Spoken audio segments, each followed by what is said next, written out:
Hello everyone, welcome back to another session by K21 Academy.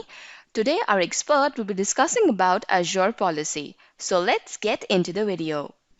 Now, what is Azure Policy? So, Azure Policy, in one word, if you'll ask me, I can say you rules.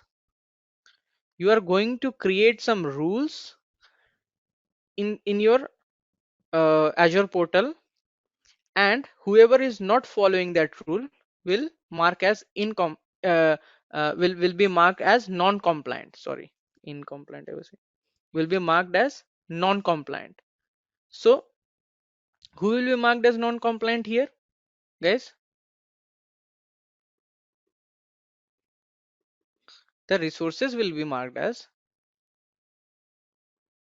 non-compliant. So you have created a rule, for an example, that resources has to get created in East US and West US location. Now, if you have applied this rule, you have created a policy. We'll understand how to create the policy. We have created a policy and we have applied this policy on our subscription. Now, what do you think? If there are existing resources that are deployed in Southeast Asia region, will they get deleted? What will happen to them? What do you guys think? So yes, existing resources will not get deleted, but they will marked as non-compliant, and under Azure Policy dashboard, it will show what all resources that are inside your Azure policy are non-compliant. So as an policy administrator, you need to go ahead and talk to the owners of those resources so that they can follow the rules that we have created so that their resources can become compliant. So Azure Policy is a service in Azure that you use to create, assign and manage policies, right? So these policies can be, few of the use cases are written here. All right, few of the use cases can be allowed resource type. So I only want to allow a resource type called as VM to get created inside my subscription. Allowed virtual machine SKUs. SKU is full form of SKU is stock keeping unit.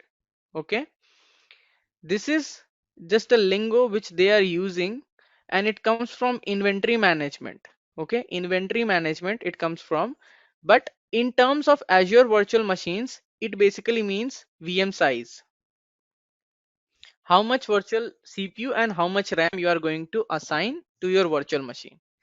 So you can specify these VM sizes are only allowed according to the policy that I have created. Other than that, you can do two things with this. So let's first understand this. Allowed locations can be their required tags and its value. So what it will do is, like, it will enforce you to create a specific tag and a value on the resources that you will get created. It will also check whether Azure backups are enabled on the virtual machines or not.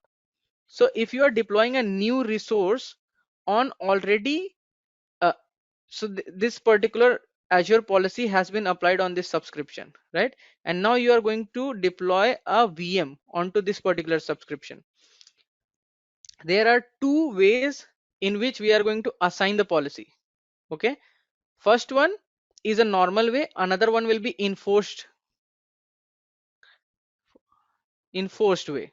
So if you are enforcing the policy on this particular subscription, then whoever is deploying this virtual machine on that particular subscription, if he is not enabling the backup on that particular virtual machine, it will not allow them to create the virtual machine itself.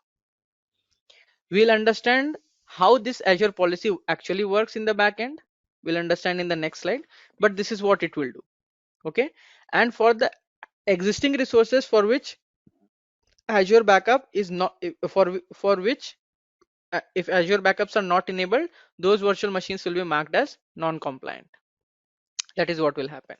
So if you are enforcing a policy, if you are enforcing a policy on your subscription, then what is happening? If you are enforcing a policy on your subscription, then users has to follow that particular rule.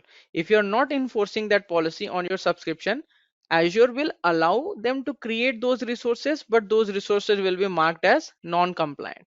So actually it is doing is like, it is, if you're not enforcing a policy, it is marking them as non-compliant. So it is basically performing an auditing on the resources that are inside that particular subscription on which you are applying the Azure policy, and you will be able to see what all resources are not following the policy.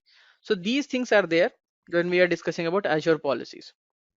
So understand this. So Azure policy is a JSON file, JavaScript object notation file, which will be basically a key value pair, right? So this particular file will be written in a specific syntax, but by using JSON language. Okay, again, idea of JSON has to be there, otherwise you will not be able to create your own policy, right? So that is how a policy will be written in Azure portal. So let's say this is policy 1. So I have written one policy, I have written one more policy. So like this, I have written 4 policies here, like this. Okay, policy 2, 3 and 4. Now I want to assign these policies to a subscription or to a management group. Let's say to a management group I want to assign these policy. You have to assign this policy one by one. So first time you will assign this policy, then you will assign this policy, then you will assign this policy, and then you will assign this policy. Now if you want to apply 100 policies, you need to perform the same steps again and again and again and again, right? So what we can do is like, we can bind all these policies into a group, and we call this group as initiative. Getting the point? What is initiative? What is this initiative? It's a group of policy definitions, this policy. So policy definition is just a word for policies, basically, specifically policies. An initiative definition is a group of policy definitions. And then you can apply these policies on the resources inside a subscription or a management group, inside a subscription or management group or resource group. If you're applying it in management group, it will get inherited to subscription, and then it will get inherited to resource group, and then the actual resources for which exactly it is meant for. So, guys, this was our expert from Team K21 Academy. And if in case you missed upon anything, or if you could not understand anything from what our trainers explained, then we have something really special for you. We have our free class on Microsoft Azure Admin Certification for beginners, along with some question and answers. Under this class, you'll be learning about who should learn Azure Cloud and why. We'll be learning about Azure certification roadmap for beginners and a lot of demos about Azure core services, more than 30 plus hands-on labs and whatnot. And if you want to register for this free class, then you just have to log on to k21academy.com/AZ-10402. So just now, let me just give you a demo for the same. Alright, so what you have to do is just open your browser and type k21academy.com/AZ-10402. After that, you'll be seeing a page like this. You just have to click on book your seats now. And after that, just select an event date when you're available, add your name, add your email address, add your phone number, and click on yes, save my seat now. Moving ahead, you'll be seeing this kind of link on the extreme right. Just save that link, add it to your calendars, and I'll see you in this class. Till then, take care and keep learning.